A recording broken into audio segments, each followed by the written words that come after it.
Selamat pagi, salam sejahtera untuk kita semuanya.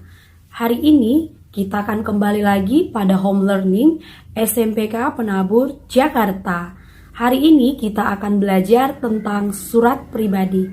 Sebelum kita memulainya, ada baiknya kita berdoa terlebih dahulu. Marilah kita bersatu dalam doa. Terima kasih Tuhan atas kebaikan-Mu dalam kehidupan kami.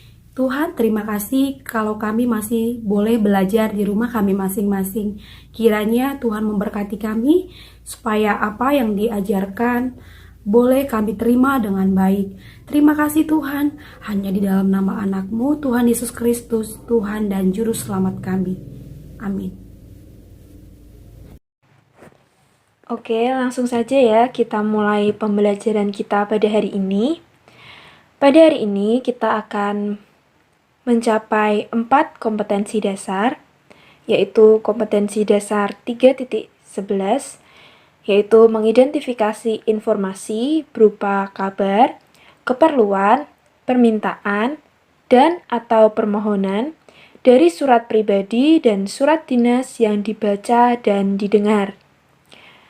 Selanjutnya, kompetensi dasar 4.11 menyimpulkan isi berupa kabar, keperluan, permintaan, dan atau permohonan, surat pribadi dan surat dinas yang dibaca atau diperdengarkan. Selanjutnya, kompetensi dasar 3.12 yaitu menelaah unsur-unsur dan kebahasaan dari surat pribadi dan surat dinas yang dibaca dan didengar. Dan yang terakhir, kita akan mencapai kompetensi dasar 4.12, yaitu menulis surat pribadi dan dinas untuk kepentingan resmi dengan memperhatikan struktur teks, kebahasaan, dan isi. Surat pribadi. Nah, apakah yang dimaksud dengan surat pribadi? Adakah yang bisa menjawab? Oke, saya beri waktu ya untuk kalian bisa menjawab apa itu surat pribadi. Surat pribadi adalah surat yang dikirim oleh seseorang kepada orang lain untuk keperluan pribadi. Surat pribadi dibagi menjadi dua, yaitu yang pertama, surat pribadi yang sifatnya resmi, dan juga surat pribadi yang sifatnya tidak resmi. Apa itu surat pribadi yang sifatnya resmi? Yaitu surat yang dibuat dan dikirim seseorang secara pribadi kepada pejabat atau suatu organisasi atau instansi. Surat pribadi jenis ini harus menggunakan bahasa baku dengan aturan-aturan tertentu. Contoh dari surat pribadi yang sifatnya resmi ini misalnya, surat untuk memohon izin karena tidak bisa masuk sekolah yang ditujukan kepada wali kelas dari orang tua kalian. Nah, itu contoh dari surat pribadi yang sifatnya resmi. Nah, yang kedua, itu surat pribadi yang sifatnya tidak resmi, yaitu surat pribadi yang dibuat dan dikirim seseorang kepada kerabat dan keluarganya. Bahasa yang digunakan tidak baku, namun tetap memperhatikan norma kesopanan dan kesantunan yang berlaku. Contoh dari surat pribadi yang sifatnya tidak resmi ini seperti misalnya, kalian hendak mengirim surat kepada teman kalian, pada sahabat kalian, kepada sahabat pena. Nah, itu termasuk surat pribadi yang tidak resmi. Ciri-ciri bahasa surat pribadi. Yang pertama, menggunakan bahasa ragam tidak baku. Nah, contoh dari bahasa ragam tidak baku ini seperti yang biasanya kalian pakai di sehari-hari. Bahasa ragam tidak baku ini dipakai sebagai bentuk keakraban dari si pengirim surat kepada si penerima surat. Yang kedua, ciri bahasa surat pribadi yaitu menggunakan kata atau frasa emotif. Apa aja contohnya kata atau frasa emotif, misalnya rindu, lalu tersayang, lalu terkasih, cantik. Nah, itu merupakan contoh dari kata atau frasa emotif. Ciri bahasa surat pribadi yang ketiga yaitu menggunakan kata atau frasa gaul. Nah, pasti kalian secara sengaja ataupun tidak sengaja mengucapkan atau menggunakan frasa gaul ini ya dalam kehidupan sehari-hari. Misalnya apa? Sobatku, lalu dong. Dan masih banyak lagi ya frasa gaul yang biasanya kalian gunakan. Nah, yang keempat, ciri bahasa surat pribadi yaitu menggunakan kata sapaan. Contoh dari kata sapaan, misalnya Bapak, Ibu, Tante, Dik, Kakak. Itu merupakan contoh dari kata sapaan. Dan yang kelima, ciri bahasa surat pribadi adalah menggunakan kalimat percakapan. Kalimat percakapan itu apa? Kalimat percakapan adalah kalimat yang biasanya kalian gunakan dalam percakapan sehari-hari, namun di dalam surat pribadi ini kalian tuliskan dalam bentuk tentunya tulisan ya. Contohnya apa? Misalnya, halo, apa kabar? Aku harap kabarmu baik-baik saja ya. Nah, itu merupakan contoh kalimat percakapan. Struktur surat pribadi. Yang pertama, tempat dan tanggal penulisan surat. Pada bagian ini, penulis surat menuliskan tempat yang biasanya berupa kota dan juga tanggal surat itu ditulis. Contohnya, Jakarta, 28 Maret 2020.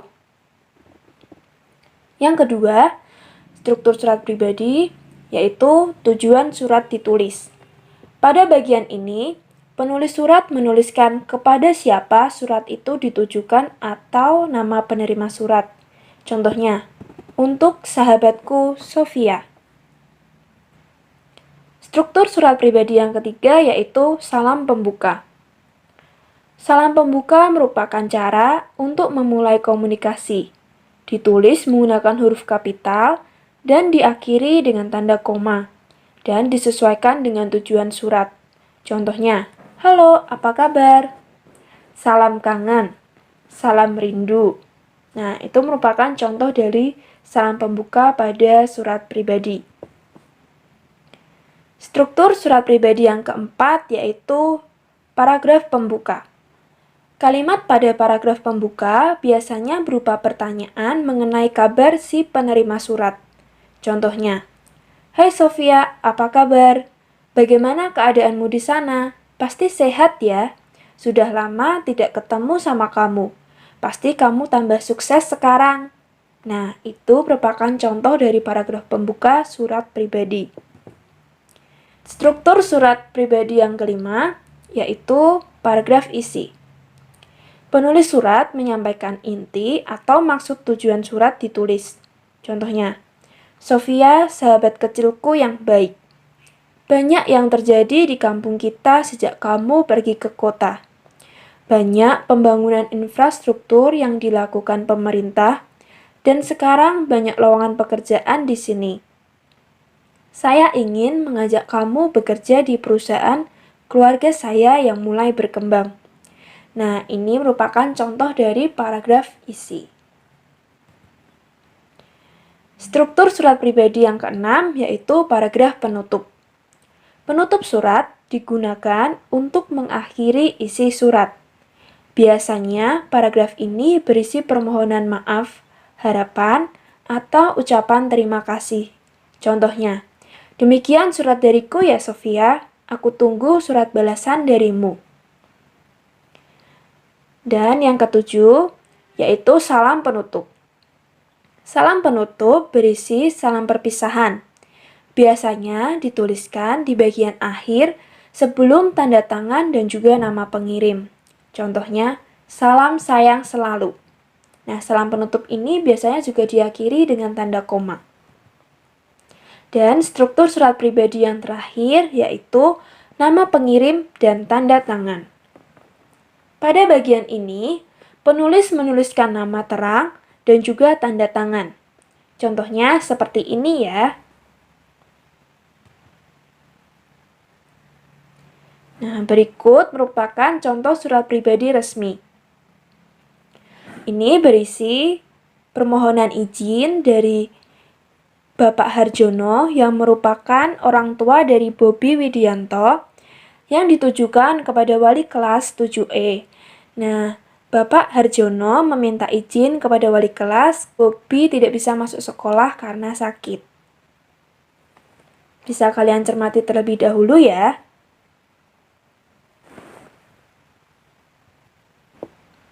Selanjutnya ini merupakan contoh surat pribadi tidak resmi. Biasanya ini ditulis dari kalian untuk teman atau sahabat pena juga bisa, atau kepada kerabat. Biasanya untuk saat ini kalian bisa menuliskan surat pribadi tidak resmi ini melalui email, lalu dikirim seperti biasa.